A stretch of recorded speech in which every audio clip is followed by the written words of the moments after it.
Mene ko ke saya me ko ke share tau channel pa ke subscribe mai ke tau channel ko ni ka ko hoko bene tala noa ke anga tau ilo o tua meihe tohi tapu kainga ko fambe de ke lo fala lai de ko ke la va he fa a ko to pe ko pa de la va he we pompongi va he fiafi pe de la va he we ko pa ke la va he we fiafi fa ta mo fam yo ke la hoko pe fola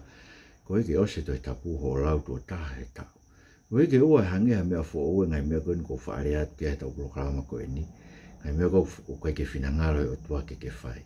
hange ko fa so to ma hange ko malanga ke kai fe fine hange ko to no ke ai pulo e ka fe fine o fo o ben ngai me ko ta ilo to tapu ko fa amo na ho ko fa ni programa ko ni ko fa to la he ke te ko ke foke o lau e to po ko fai fe ka ko pe o ko se to tai po ko to tapu o tono ke no ko lau to tapu ke ilo to o te fa la ko o ko ke lava ya ko se to tai mo ko ngai to tapu o te i ko ke ilo ya to tapu po ke lau e ko to tapu ke ilo me ko fina ngalo ke ta o to ke ko e program ko ni ko fam ke vai ni mo to vere mo tau ilo o tua o fo ia e ngai me ko ngai me tu fraholo mai ke te tau to he mato sai ko me mai nge fatoang tau to ko tu fraholo ko tano ke ko me pe tano ke to tapu o ga ko tu fraholo na fa ve tangata e ule si su fatoang tau to le ma ke vai fitu mati we tani ma ke ngai tu fraholo ai tangata na mio ina to le foro ai otua ai te tau be ko ngai me go ina ko fe ka kai fine malanga fine ko tu fraholo fa ai tangata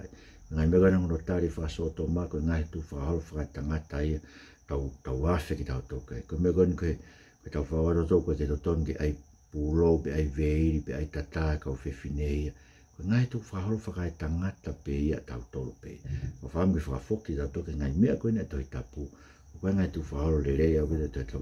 ko no mo ni ko to tapu ia te ia pe ko tu fa hol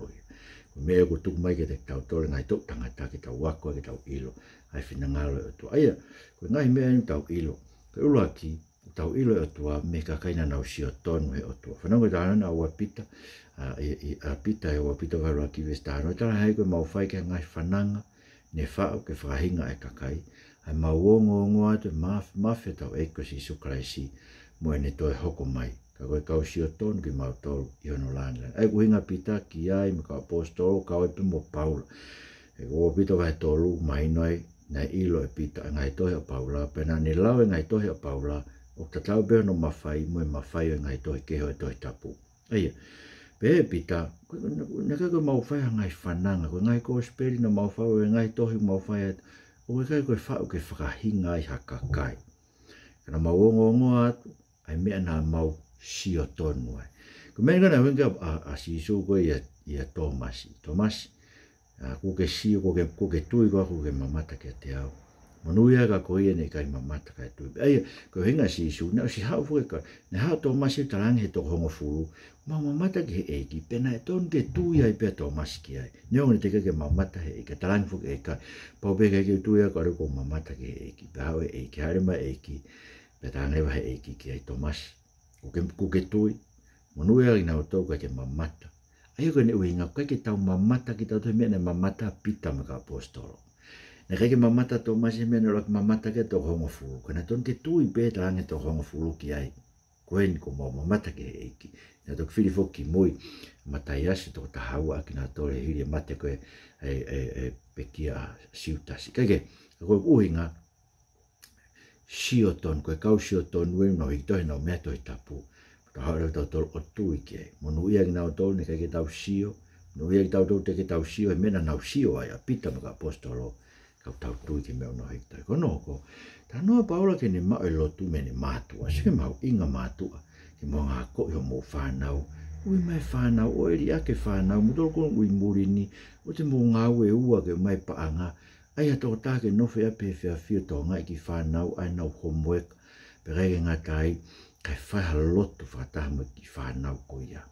Sio koe lana Paula o ti motu vai roki vestolu. Whawhetai ki o tua e ko tau ke ai lotu nā ku mau me Matu'a o whai ak e konsenis ata koe ku whamu onia ke tai motu o ku manatu. Ai koe hinga Paula Whawhitai ki Otua ko tau ki ai a ke lot na ku ma'u me ku Matu'a. Matu'a ko ki tau tolu ko evangelio la lai tahai o mamani ko tau tope tau lava ave lotu ke tau whalotu e tau whanau. O te ke ave whawharai ka whai whekau ka ke hanga whalotu i apulau e toi tapu pa ke lotu. Kono ua, whamimara kono tolu tau ilo ai Otua me toi tapu. Aia, ko mea na whai kono a ko i ko Timote. E Paulo ka kokoe na ke nofu ngai mena ke ako ai.